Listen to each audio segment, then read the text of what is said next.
نحمده ونصلي على رسوله الكريم اما بعد فاعوذ بالله من الشیطان الرجیم بسم اللہ الرحمن الرحیم۔ محترم سامعین و ناظرین، السلام علیکم ورحمۃ اللہ وبرکاتہ۔ بے روزگاری، تنگ دستی اور رزق میں بے برکتی ایک عالمگیر مسئلہ بن چکا ہے۔ شاید ہی کوئی گھر یا کوئی شخص ایسا ہو جو تنگ دستی، رزق میں بے برکتی کا رونا نہ روتا ہو۔ ہر شخص پریشان ہے اور چاہتا ہے کہ کسی طرح تنگ دستی ختم ہو جائے، رزق میں بے برکتی کے مسائل ختم ہو کر روزی روزگار میں برکت پیدا ہو جائے، نوکری نہ ہو تو کوئی مناسب نوکری مل جائے۔ اس مقصد کے لیے کہ رزق میں بے برکتی ہو تو ختم ہو جائے، ان مسائل کے حل کے لیے آپ لوگوں کو آج کے اس ویڈیو میں 3 مستند اور مجرب وظائف بتا رہا ہوں۔ یہ وظائف جو میں بتانے جا رہا ہوں کئی کتب احادیث میں درج ہے۔ سب سے پہلے جو وظیفہ ہے کئی کتب احادیث میں درج ہے، مگر میں آپ حضرات کو ملفوظات اعلی حضرت کے حوالے سے بیان کر رہا ہوں کہ ایک صحابی رسول اللہ صلی اللہ تعالی علیہ وآلہ وسلم کے بارگاہ اقدس میں حاضر ہوئے اور آ کر عرض کی، یا رسول اللہ صلی اللہ تعالی علیہ وآلہ وسلم، دنیا نے مجھ سے پیٹھ پھیر لیا ہے۔ تو رسول اللہ صلی اللہ تعالی علیہ وآلہ وسلم نے ارشاد فرمایا، کیا وہ تسبیح تمہیں یاد نہیں جو تسبیح ہے ملائکہ کی اور جس کی برکت سے روزی دی جاتی؟ خلق دنیا آئے گی تیرے پاس ذلیل و خوار ہو کر۔ اور پھر رسول اللہ صلی اللہ تعالی علیہ وسلم نے ارشاد فرمایا، طلوع فجر کے ساتھ 100 بار کہا کر سبحان اللہ وبحمدہ، سبحان اللہ العظیم وبحمدہ، استغفر اللہ۔ جب رسول اللہ صلی اللہ تعالی علیہ وآلہ وسلم نے ان صحابی کو یہ وظیفہ بتایا تو 7 دن ہی گزرے تھے کہ بارگاہ رسالت میں حاضر ہو کر عرض کی، یا رسول اللہ، دنیا میرے پاس اس کثرت سے آئی ہے کہ میں حیران ہوں، کہاں اٹھاؤں، کہاں رکھوں۔ یہ جو وظیفہ ہے سبحان اللہ وبحمدہ، سبحان اللہ العظیم وبحمدہ، استغفر اللہ، اس کو جو پڑھنے کا بزرگان دین نے طریقہ بتایا ہے وہ طریقہ فجر کے سنت اور فرض کے درمیان پڑھنے کا ہے، کہ جیسے ہی فجر کا وقت شروع ہو، سبحان اللہ وبحمدہ، سبحان اللہ العظیم وبحمدہ، استغفر اللہ 100 مرتبہ پڑھے۔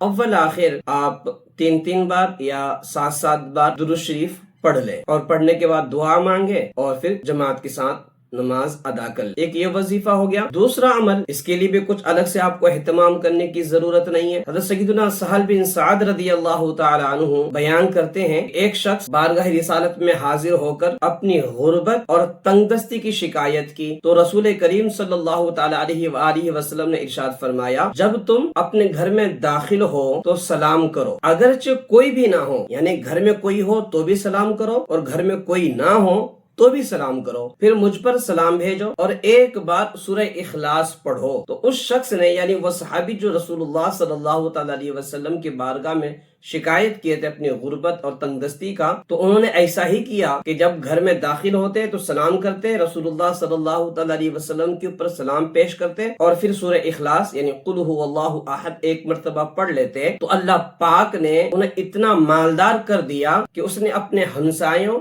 یعنی پڑوسیوں اور رشتہ داروں کو بھی اس نے تقسیم کرنا شروع کر دیا۔ اب یہ جو دوسرا عمل ہے سلام والا، درود شریف پڑھنے والا، سورہ اخلاص والا، ہر مسلمان فجر کی نماز پڑھنے کے لیے مسجد میں جاتا ہی ہے تقریباً، جو نہیں پڑھتا ہے پڑھنی چاہیے۔ تو جب نماز سے فارغ ہو کر گھر لوٹے اور جب گھر میں داخل ہو اس عمل کو کر لیں۔ اس کے علاوہ جب بھی کسی کام سے گھر سے باہر جائے، نوکری کے لیے آفس میں جائیں یا کاروبار کے لیے بازار جائے، جب وہاں سے لوٹے گھر میں داخل ہو تو اس عمل کو دہرا لیا کرے۔ اپنے معمول میں ان وظائف کو لانے کی ضرورت ہے تو انشاءاللہ تعالی اللہ پاک فضل فرمائے گا، تنگ دستی ختم ہو جائے گی، بے روزگاری ہوگی تو وہ بھی ختم ہو جائے گی، اللہ پاک مالدار کر دے گا۔ تیسرا عمل بھی توجہ کے ساتھ میں سماعت کر لیں تو تیسرے عمل کے لیے روزانہ بعد نماز عشاء 2 رکعت نماز صلاۃ الاستغفار کی نیت سے ادا کریں گے۔ استغفار کے تعلق سے خود رسول اللہ صلی اللہ تعالی علیہ وآلہ وسلم نے ارشاد فرمایا، سنن ابن ماجہ کی حدیث پاک ہے، حضرت سیدنا عبداللہ بن عباس رضی اللہ تعالی عنہما سے روایت ہے کہ رسول اللہ صلی اللہ تعالی علیہ وآلہ وسلم نے ارشاد فرمایا، جس نے استغفار کو اپنے اوپر لازم کر لیا اللہ پاک اس کی ہر پریشانی دور فرمائے گا اور ہر تنگی سے اسے راحت عطا فرمائے گا اور اسے ایسی جگہ سے رزق عطا فرمائے گا جہاں سے اسے گمان بھی نہ ہوگا۔ تو یہ حدیث پاک سے ہمیں ثبوت ملا استغفار کی کثرت سے اللہ پاک ہمیں رزق عطا فرماتا ہے۔ تو ہمیں بھی چاہیے کہ ہم استغفار کی کثرت کریں، مگر اس ویڈیو میں ہم آپ حضرات کو تنگی سے نجات کے لیے، جائز مقاصد کی حصول کے لیے، اگر بے روزگار ہیں تو نوکری پانے کے لیے، بیماریاں ہیں تو ان سے شفا حاصل کرنے کے لیے اس نماز کو آپ ادا کر سکتے ہیں۔ اس کا طریقہ اس طرح ہے، یعنی اگر آپ نوکری چاہتے ہیں، جب تک آپ کو نوکری نہیں ملتی تب تک، یعنی تحصل مراد، جو آپ کی مراد ہے، جو آپ کا مقصد ہے، جب تک وہ مقصد آپ کو مل نہیں جاتا تب تک آپ اس عمل کو کنٹینیو کریں گے، چاہے وہ 1 دن میں ہو جائے، 2 دن میں ہو جائے، 3 دن میں ہو جائے، 1 ہفتے میں ہو، 15 دن میں ہو، 1 مہینے میں ہو، مگر شرط یہی ہے کہ یقین کامل کے ساتھ میں کریں گے۔ آپ اپنے یقین میں جتنا پختہ ہوں گے، اللہ تبارک و تعالیٰ کے اوپر جتنا آپ کا یقین مضبوط ہوگا، اتنی جلدی آپ کا مقصد آپ کو حاصل ہو جائے گا۔ تو اس کا طریقہ سمجھ لیجئے کہ کس طریقے سے اس نماز کو یعنی صلاۃ الاستغفار کو ادا کریں گے۔ بعد نماز عشاء فوراً کرنا چاہیں تو فوراً کر سکتے ہیں، یا اپنے تمام کام کاج سے فارغ ہو کر سونے سے پہلے کرنا چاہیں تو اس وقت بھی کر سکتے ہیں۔ 2 رکعت نماز ادا کریں گے صلاۃ الاستغفار کی نیت سے۔ پہلی رکعت میں سورہ فاتحہ کے بعد 1 مرتبہ سورہ قدر پڑھیں گے، یعنی انا انزلناہ فی لیلۃ القدر وما ادراک ما لیلۃ القدر، یہ مکمل سورت 1 مرتبہ پڑھیں گے، اور سید الاستغفار 15 مرتبہ پڑھیں گے رکوع میں جانے سے پہلے۔ پھر رکوع میں جائیں گے، رکوع میں جانے کے بعد جو رکوع کی تسبیح ہے سبحان ربی العظیم، وہ آپ 3 بار پڑھتے ہیں، 3 بار پڑھ لیجئے، 5 بار پڑھنا چاہیں 5 بار پڑھ لیجئے، وہ آپ کی مرضی ہے۔ رکوع کی تسبیح پڑھنے کے بعد 10 مرتبہ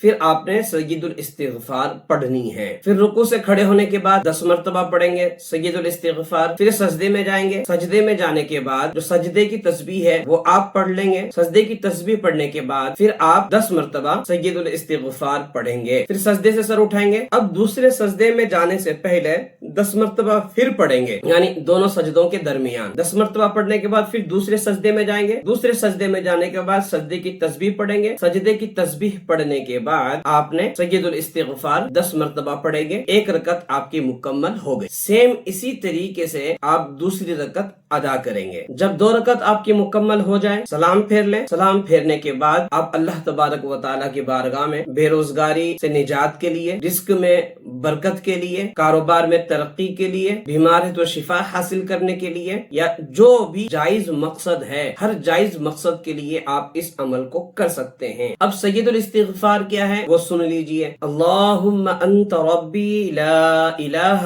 الا انت خلقتنی وانا عبدک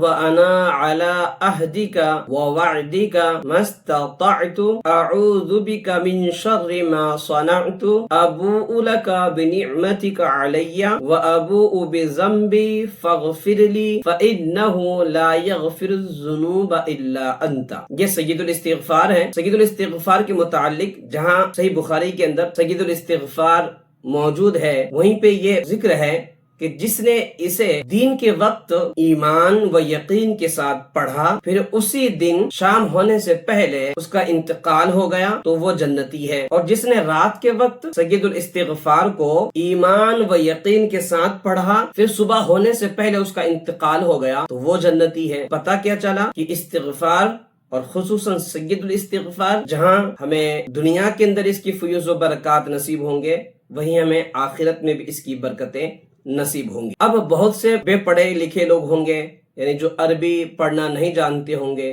یا سید الاستغفار یاد نہیں کر سکتے، تو ان کے لیے ہے کہ وہ استغفر اللہ ربی من کل ذنب واتوب الیہ سید الاستغفار کی جگہ پڑھ لے، تو بھی انشاءاللہ تعالی اس کو اللہ پاک مقصد کے حصول میں کامیابی عطا فرمائے۔ وظائف پڑھنے کے ساتھ ساتھ میں آپ اتنی ہی لگن کے ساتھ میں محنت کریں، تنگ دستی کو ختم کرنے کے لیے، رزق میں برکت حاصل کرنے کے لیے جو جائز طریقے ہیں ان جائز طریقوں کو مکمل آپ اختیار کریں تو اللہ پاک فضل فرمائے گا، آپ کی تمام پریشانیاں ختم ہوگی، اور جس مقصد کے لیے آپ ان وظائف کو پڑھیں گے انشاءاللہ اس مقصد میں آپ کو کامیابی نصیب ہوگی۔